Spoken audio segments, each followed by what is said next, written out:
Hi everyone, I'm Julia Campbell here at Gems Boutique, and this is Style and Color, an interview series with game changers in business, sport, technology, and culture who advocate for women's empowerment. Today I have the pleasure of speaking with Melanie Dufour. Melanie is a retired RCMP officer and the current owner of Glow Juicery and the Recovery Studio in Summerside, PEI. Tune in to hear what she has to say about style and confidence.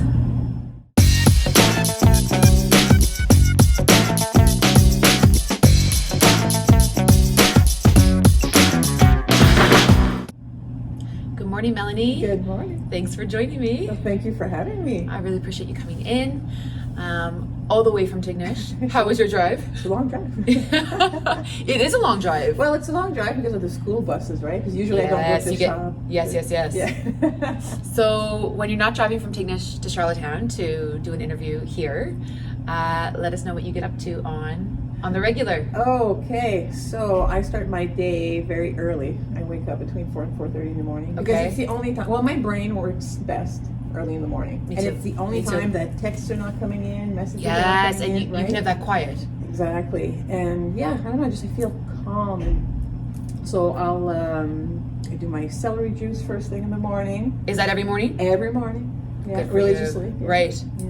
It's made a big difference in my life. Has it? Yeah, my skin and my digestion. Wow. And then I'll meditate. And then I do some self-development work.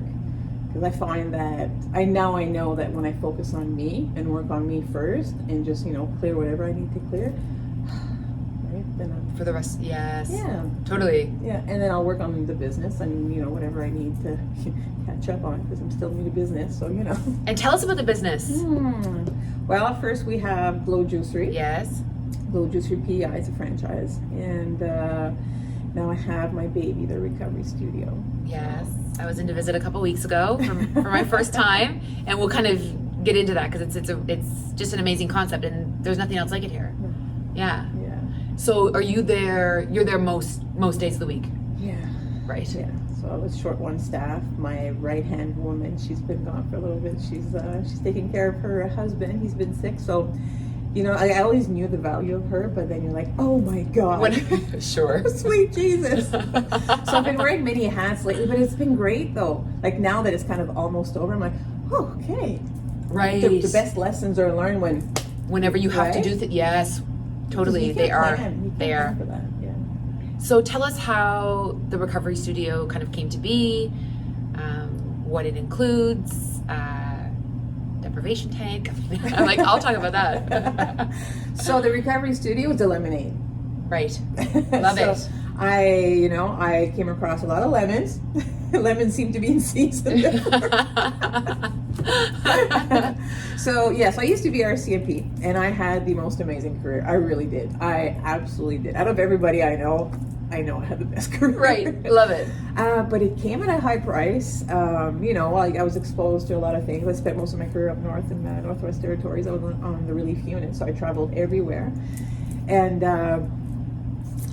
without going into detail, there's a lot of violence and, Right. and guns and whatnot. And then I also did a peacekeeping mission in Haiti, and eventually things that I was exposed to, you can't unsee, you can't unhear, blah, blah, blah, right? You can't detach your senses or memories, right, sometimes. So it played its part on my emotional state, and I finally left for post-traumatic stress. Wow. Yeah, so was helping people always something that you? Yeah. I was gonna, because all your entire career seems to be that you definitely have like a deep passion for. Yeah, and I was raised in a very Catholic family, a very religious family, and my aunt, she was like my second mom. She was a nun, so I think probably like as I was raised, it was always about being of service. Right. So. And it was always my dream to be a police officer, and I don't know, I think I had a doll when I was a kid, and I think like the Red Surge, and that always stuck with me. Really? But I went to an information session when I was 18 years old, and I thought I was going to apply. When I was 19, and I knew I was way too immature. So I was 32 when I joined. So Were you? Yeah. But I knew I wasn't the right person then. But I wasn't the person that I believed I should be to be. Right. So anyway, so And I'm a true empath, so you can only imagine, right? So, but yeah, and I always joke around that I never gave two poops about the law. And it's not to be disrespectful about the law. It's not that at all. I only joined the RCMP because I thought that uniform is going to give me power to just meddle in people's lives and save them. Really?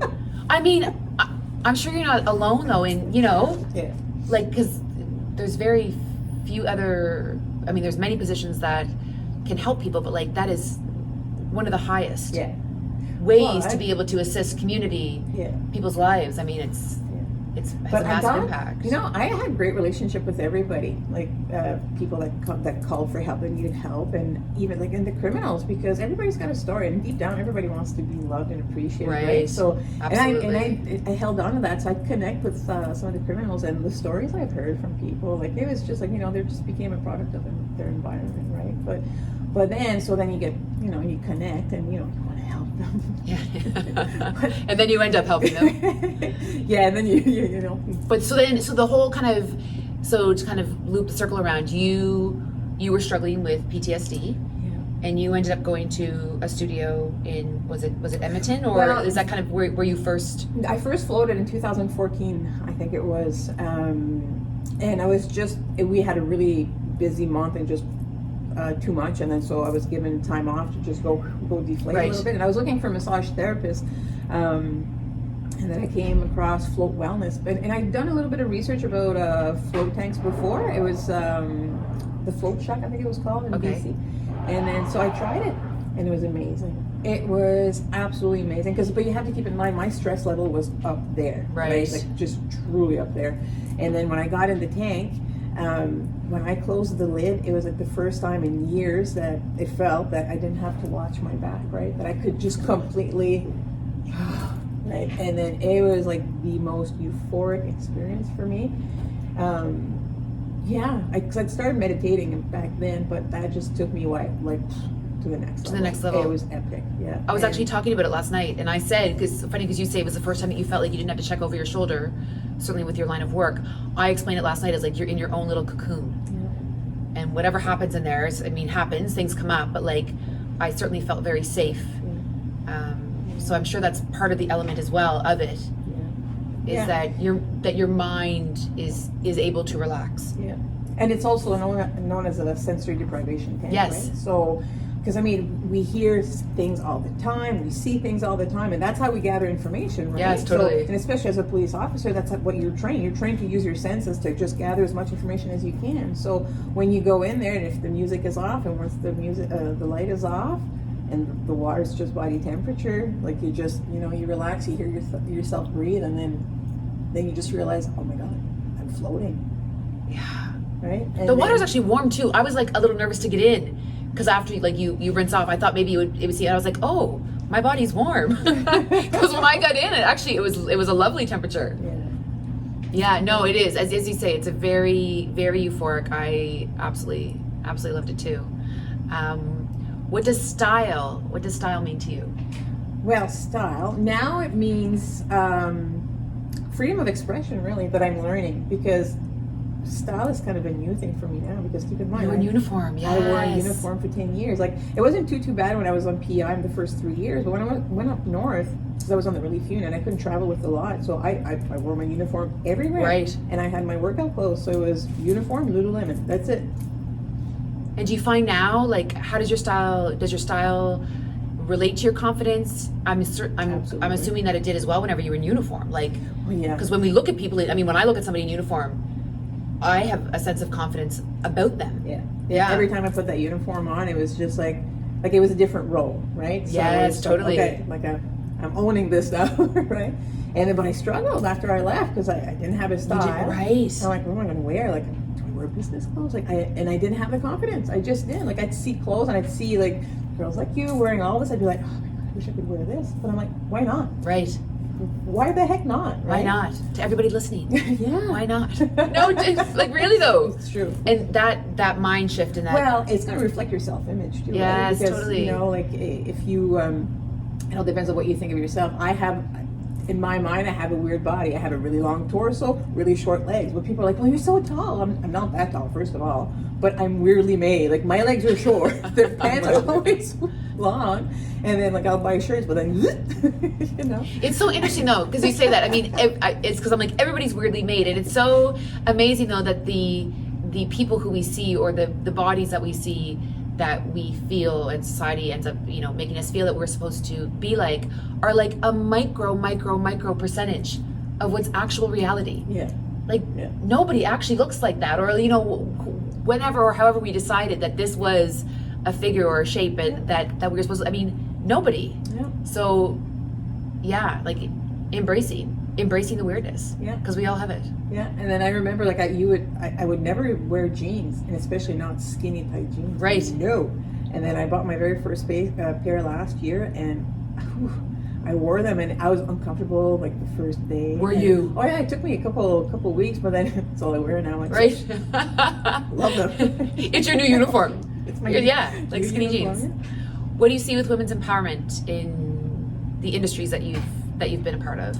I love that we're all like women like you have a passion, and then you're doing this to be of service to others. I think it's not about them, it's not about you, it's not about me when I do what I do. It's to be of service and to share our passion for something, and just I love that, to be of service. Yeah. So true. Yeah, because it doesn't matter what a person does, and everybody in business, most people, we're in it to be of service. Yes, absolutely. We're either offering a product that's going to serve you, or we're offering a service, right? Like, so true. yeah, because everybody wants to feel important, everybody wants to feel good about themselves, and it's you can make somebody feel good about themselves in so many different ways. And I think us as women, we're just, you know, we're holding our own, and you know, whereas if more capable than most men. Yeah. Right? Because it makes us stronger, because we feel the need to prove ourselves, right? Absolutely. Yeah.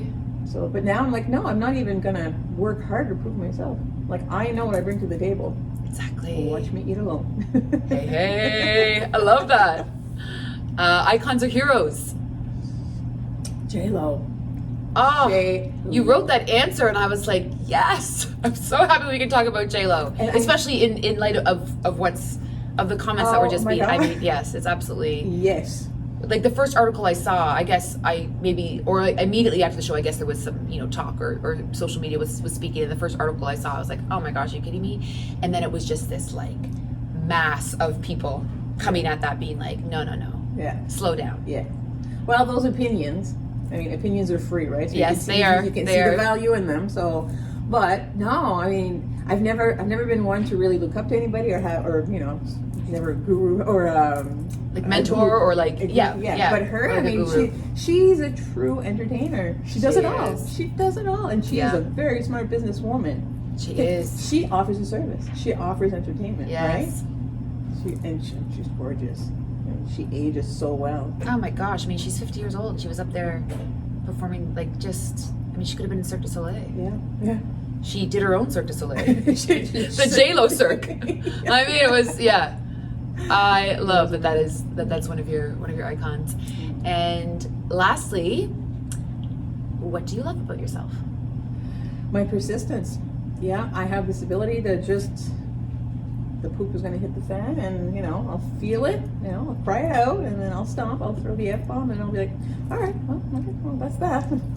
Oh my gosh! So do you feel that you learn persistence through your service with the RCMP? I mean, I'm sure you've always been persistent. No. No. No, Okay. that was an acquired skill. Okay. Yeah, I did a lot of self-development before becoming an RCMP. I did a lot. Well, that time that the movie The Secret came out. Right. Yeah, so I latched onto that. I studied all the teachers in that movie, especially Bob Proctor, and I really worked on myself and because I knew I needed to be a certain kind of person and have the right skills to be an RCMP, Sure. right, to react, Sure. or respond. And yeah, I don't know. I was like, I really trained myself to always see the positive and the negative. Right. So, yeah. Good for you. There's always good. I mean, it's the law of it's a law of polarity. Right. So You have to see it. You have to think about it. You have to talk about it in order to bring it into existence. Right. Like that's amazing. Thanks so much for joining me. well, thank you for having me. And let people know where they can find you. 115 Walker Avenue in Summerside, right across the new PI Mutual. Amazing. Have a great day, everyone. See you later. Bye-bye.